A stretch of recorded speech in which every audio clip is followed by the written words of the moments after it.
Mbote, Nengendef. Je suis Rama et c'est avec Zola que je poursuis avec vous cette série, le Bumuntu. Dans l'émission précédente, nous avons vu que nous avons chacun et chacune la possibilité de poser des questions. Que nous devons poser des questions, cher Pangui. Qu'il ne faut jamais arrêter de poser des questions tant que tu auras la possibilité de vivre sur la Terre. Car sur la Terre, si tu ne poses pas de questions, on te bouffe. Nous avons vu, cher Pangui, que la base de la pensée critique, c'est la remise en question. Il faut toujours se remettre en question, toujours se remettre en cause et se poser soi-même des questions sur tout ce que nous avons ou tout ce que nous savons. Ceci est important. Alors, pour finir cette première partie, je vais vous parler aujourd'hui des obstacles. Oui, cher Pangui, il faut faire attention aux obstacles. Les obstacles que nous avons tous, cher Pangui. Par exemple, afin d'utiliser l'esprit critique à tout moment, il faut savoir les différents obstacles qui peuvent nous empêcher de l'utiliser. Parce qu'il existe des obstacles. Comme par exemple, les défauts. Nos défauts. Nous avons des défauts personnels. Vous savez que chaque personne a ses propres défauts. Il n'y a pas quelqu'un sur la terre qui peut dire que oui, moi je suis parfait. Ça n'existe pas. Chaque humain a ses défauts, moi-même inclus qui vous parle. Alors, il faut bien comprendre les défauts. Par exemple, parmi les défauts, il y a l'arrogance intellectuelle. Le fait que tu es étudié, tu penses tout savoir, premier défaut. Et puisque tu penses tout savoir, tu es biaisé. Tu es biaisé et donc tu n'as pas un esprit critique. On vient de te montrer les faits. Puisque ce n'est pas dans ton parcours, alors non. Non, tu ne peux pas, non. Je suis docteur en égyptologie, voyons. Qu'est-ce que tu vas m'apprendre? Et voilà, ça commence et voilà, c'est parti. L'arrogance intellectuelle inutile. Ça bloque l'esprit critique. Lorsque l'on pense tout savoir, ceci empêche un jugement objectif. Cela empêche d'avoir accès à l'esprit critique. Alors, cher Pangui, attention à nos défauts. Il est important d'avoir une prise de conscience, de se connaître un peu mieux, d'avoir l'humilité, de reconnaître ses défauts et de travailler sur ses défauts. Parce que si l'on ne travaille pas sur ses défauts personnels, oulala, pas d'esprit critique. Et donc, pas d'accès au Ubuntu. D'accord? Alors, cher Pangui, nous avons aussi la paresse. Oui. La paresse est aussi un obstacle. Tu es paresseux, voilà. Tu n'es pas le premier ou la première, et tu n'es pas la dernière ou le dernier non plus. Et dès que tu apprends, on t'apprend à l'école Kimuntu qu'il faut vérifier l'information, toujours vérifier les faits, toujours poser des questions. Toi, puisque tu es fainéant ou fainéante, ou paresseux ou paresseuse, on te dit quelque chose, tu l'acceptes. C'est beaucoup plus simple. Nswadi te dit, il existe des êtres d'une autre planète. Ah oui, tout à fait. Pourquoi? Mais parce que Nswadi l'a dit. Mais tu es pas sérieux là? Mais oui, c'est comme ça que beaucoup de gens fonctionnent. Parce que Nswadi l'a dit, c'est vrai. Parce qu'un tel l'a dit, c'est vrai. Parce que Rama l'a dit, c'est vrai. Même le Nswadi en question te dit, non, ce n'est pas comme ça. Demande-moi comment je vais te montrer comment on fait, comment on accède à cela. Tu dois avoir ta propre expérience, tu dois voir par toi-même, tu dois développer ta propre opinion. Tu ne peux pas te baser sur l'opinion de quelqu'un d'autre. Non, ce n'est pas comme ça. Alors Nswadi vient et te dit, écoute, on peut avoir accès au monde des morts. Est-ce que tu as perdu un frère? Oui. Ok, alors Longin Nswadi te dit, je vais t'amener voir ta maman qui est morte. Quoi? Bon, Nswadi, ok. Tu sais, tu nous as appris à l'école Kimuntu, il faut toujours se fonder sur les faits. Bien sûr. C'est ce que je veux. Ok, alors, on y va. Vous y allez. Nswadi t'amène voir ton parent qui est mort. Vous revenez et tu dis, Nswadi, j'ai vu mon père, j'ai vu ma mère. Mais voilà. Là, je dis oui. Ce sont des faits, puisque les faits, je les ai vus, je les ai expérimentés par moi-même. Je confirme la croyance dans laquelle il existe un monde des morts. Oui, soit dit, je suis convaincu, c'est bon. Et puis voilà. Les faits, cher Pangui, les faits. Vivez votre propre expérimentation. Il faut éviter de se baser sur les opinions, les dires, les croyances des autres, alors que vous-même, vous n'avez jamais vécu, vous n'avez jamais vu, vous n'avez jamais expérimenté.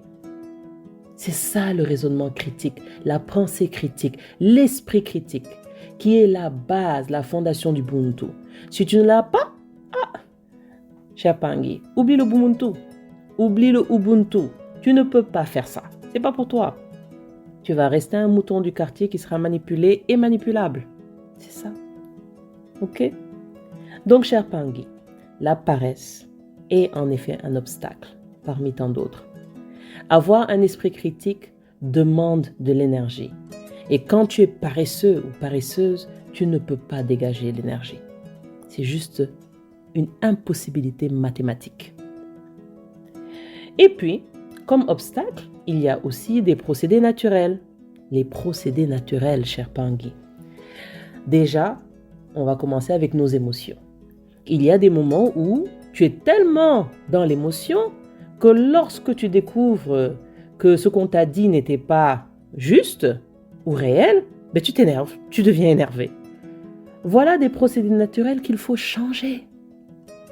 On ne peut pas fonctionner comme ça. Les faits sont les faits. Gère tes émotions. Accueille, accepte, digère, fais ce que tu as à faire. Mais il faut changer. Et puis, à côté de nos émotions, nous avons nos biais cognitifs. Allez, on va faire un exercice. Si on était dans un live, je vous aurais montré live, mais vous allez le faire par vous-même.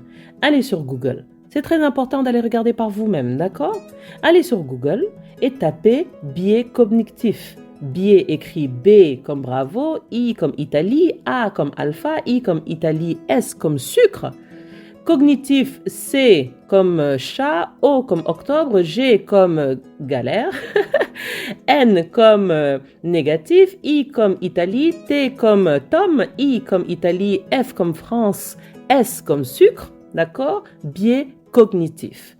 Allez sur Google et tapez biais cognitif. Vous allez voir plusieurs résultats de votre recherche apparaître, ok? Et donc là, vous avez les résultats de biais cognitifs. On va prendre n'importe quoi pour commencer. On va prendre n'importe quoi. On va prendre Wikipédia qui, vous allez trouver très certainement au-dessus des premiers résultats de recherche. Alors, voilà, Wikipédia. Voilà, c'est fait. On regarde Wikipédia.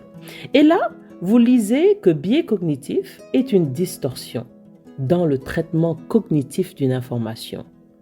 Bam! Vous lisez que le terme biais fait référence à une déviation systématique de la pensée, logique et rationnelle par rapport à la réalité.